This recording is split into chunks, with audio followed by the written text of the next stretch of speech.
Hi, I'm Brian Pestilano. I'm the race director for the Great Train Race this year. I wanted to put out some informational videos to share with you some of the things to look out for as we get closer to race day. Um, First off, this year's event is going to be different than past years. I'm sure you're probably tired of hearing that on a number of things that based on COVID impacts and such. But there's actually two major changes. One is the course, and that is actually related to the Chatham Bridge construction. But the race will completely be contained on Sophia Street this year. And then, as far as COVID impacts, that's mainly on the way that we start and finish the race. Our 1 mile runners will have the choice of starting in waves of 25 or in a time trial format. In other words, we'll start the runners one at a time and release them 10 seconds apart to allow for proper spacing and to allow for easy flow of runners and their parents at the finish line. For the George Dashington and the Caboose Run, those will only have time trial formats. So again, back to the course, completely being on Sophia Street. Our 1 mile express runners will start right at Lewis Street, just below the library. They'll continue up Sophia towards Pitt Street, where they'll turn around and then come all the way back down to Sophia Street, finishing at the VRE commuter lot just past the railroad tracks. All races will finish there, so that's important to note.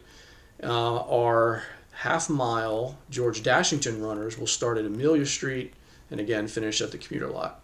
And then finally, our youngest runners in the quarter-mile Caboose Run will start right about Hanover Street and again finish at the commuter lot. In regard to the 1 mile express and the starts, initially when we opened up registration, we were limiting the wave starts to only 11 and older runners. Based on some changes and discussions with the city, the 1 mile event, all participants have the opportunity to run in the wave format. So we highly recommend that all runners in the 1 mile express do the wave starts. That's just a much more efficient way to run the race, and we're confident that that'll be a safe way to do things. If you registered early prior to the change and you had a runner 10 and under, you weren't able to sign up for those wave starts. So we ask that now you go look at your registration and transfer your runner to the 1 mile wave start. Right? Again, if you were in the time trial starts for the 1 mile express, go in, transfer your runner to the 1 mile wave starts. We sent an email to all of the time trial 1 mile runners. Check your spam folders, see if you can find those instructions on how to do that change. If you can't find it or you run into any trouble, just contact us. We can manually move your runner. Or if you're not comfortable with your runner doing the wave starts, completely fine to stay time trial. We will certainly accommodate that.